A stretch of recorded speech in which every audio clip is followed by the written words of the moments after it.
തിരുവചന പ്രദീപത്തിലേക്ക് ഏവർക്കും സ്വാഗതം.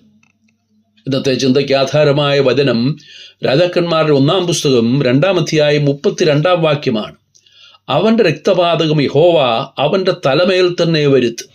ഇസ്രയേലിൻ്റെ സേനാധിപതിയായ അബ്നേർ, യഹൂദയുടെ സേനാധിപതിയായ അമാസ എന്നിങ്ങനെ തന്നെക്കാൾ നീതിയും സൽഗുണവുമുള്ള 2 പുരുഷന്മാരെ അവൻ എൻ്റെ അപ്പനായ ദാവീദ് അറിയാതെ വാൾ കൊണ്ട് കൊന്നുകളഞ്ഞുവല്ലോ.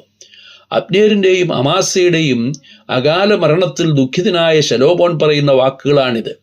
മുമ്പ് ശൗലിൻ്റെ സൈന്യാധിപനായിരുന്ന യോവാബ് ദാവീദ് രാജാവായപ്പോൾ ദാവീദിൻ്റെ വിശ്വസ്തനായ സൈന്യാധിപനായി മാറി. അബ്ശാലോം ദാവീദിനെതിരെ കലാപമുണ്ടാക്കിയപ്പോൾ ദാവീദിനോടൊപ്പം നിന്നുവെങ്കിലും ദാവീദിൻ്റെ കൽപ്പനയ്ക്ക് വിരോധമായി അബ്ശാലോമിനെ കൊന്നത് ദാവീദിന് അനിഷ്ടമായി. ദാവീദിന്റെ മരണശേഷം ശലോമോൻ രാജാവായെങ്കിലും അധോനിയാവിൻ്റെ പക്ഷത്തായിരുന്നു യോവാബ്. അത് ശലോമോൻ അനിഷ്ടമായി. അധോനിയാവ് രാജത്വത്തിനു വേണ്ടി കാക്ഷിച്ചുവെങ്കിലും ശലോമോനെയാണ് ദൈവം ആ സ്ഥാനത്തേക്ക് ഉയർത്തിയത്.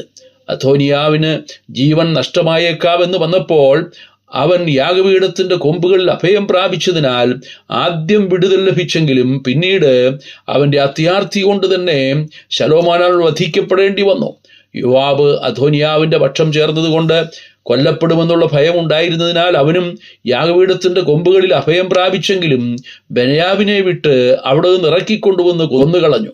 അതിൻ്റെ കാരണമായി ശലോമോൻ പറയുന്നത് അവൻ്റെ രക്തപാതകം അവൻ്റെ തലമേൽ തന്നെ വരുത്തുമെന്നാണ്.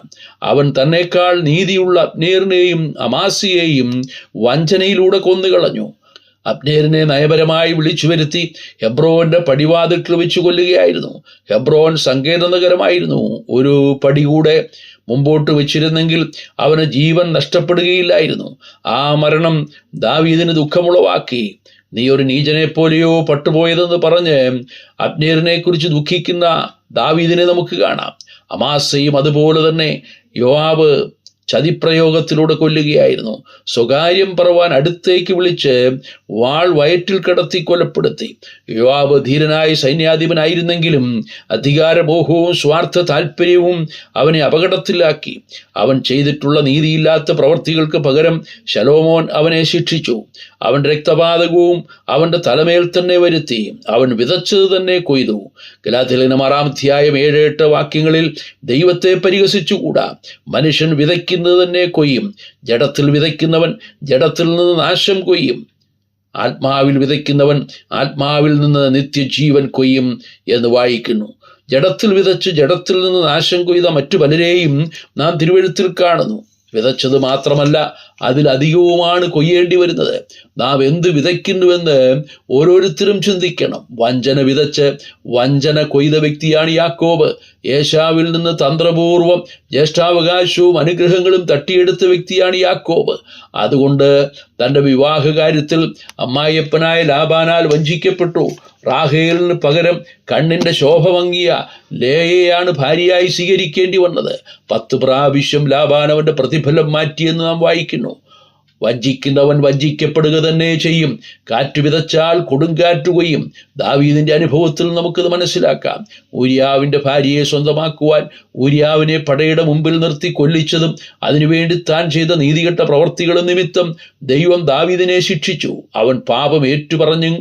ദൈവം അവന് പാപക്ഷമ നൽകിയെങ്കിലും അവൻ്റെ പ്രവൃത്തി നിമിത്തം ദൈവനാമം ദുഷിക്കപ്പെടുവാൻ കാരണമായതുകൊണ്ട് അവന് ലഭിച്ച കുഞ്ഞ് മരിച്ചുപോയി എന്ന് മാത്രമല്ല, അവൻ്റെ ഭാര്യമാർ അവൻ്റെ മുമ്പിൽ തന്നെ അപമാനിക്കപ്പെട്ടു. രഹസ്യമായി ചെയ്ത പാപം പരസ്യമാക്കപ്പെട്ടു. പരസ്യമായി ശിക്ഷിക്കപ്പെടേണ്ടി വന്നു. ദുഃഖകരമായ സംഭവങ്ങൾ ദാവീദിന്റെ ജീവിതത്തിൽ നിന്ന് വിട്ടുമാറിയില്ല.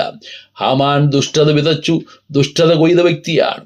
യഹൂദജനത്തെ ഒന്നടങ്കം നശിപ്പിക്കുവാൻ തന്ത്രങ്ങൾ മെനഞ്ഞു. ഹാമാൻ മൊർദെഖായിയെ തൂക്കുവാനുണ്ടാക്കി അതേ കഴിവരത്തിൽ അവനെ തന്നെ തൂക്കിക്കളഞ്ഞു.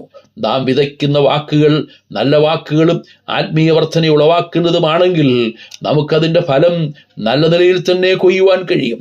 എന്നാൽ ദുരുദ്ദേശത്തോടുകൂടി മറ്റുള്ളവരെ നിന്ദിക്കുവാനും അപമാനിക്കുവാനും പരദൂഷണം പറയുന്നവർ അതിൻ്റെ ഫലം ഇന്നല്ലെങ്കിൽ നാളെ അനുഭവിക്കുമെന്നതിന് സംശയമില്ല. സൽപ്രവർത്തികൾ ചെയ്യുന്നവർ അതിൻ്റെ ഫലം അനുഭവിക്കാതെ പോകുകയില്ല.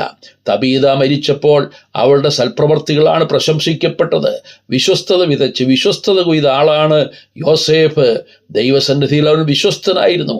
ആദ്യം അപമാനിക്കപ്പെട്ടെങ്കിലും തൻ്റെ വിശ്വസ്തതയ്ക്ക് തക്ക പ്രതിഫലം അവൻ പ്രാപിച്ചു. അവൻ്റെ വിശ്വസ്തത അവനെ വലിയവനാക്കി. ഇങ്ങനെ അനവധി ഉദാഹരണങ്ങൾ പറയുവാനുണ്ടെങ്കിലും വിസ്താരഭയത്താൽ ചുരുക്കുന്നു. നാം വിതയ്ക്കുന്നതിൻ്റെ 30, 60, 100 മേനി കൊയ്യുമെന്നുള്ളതിനാൽ നാം എന്ത് വിതയ്ക്കുന്നുവെന്നത് പ്രത്യേകം ശ്രദ്ധിക്കുക. നീതിയോടെ ന്യായം വിധിക്കുന്ന ഒരു ദൈവമുണ്ട്.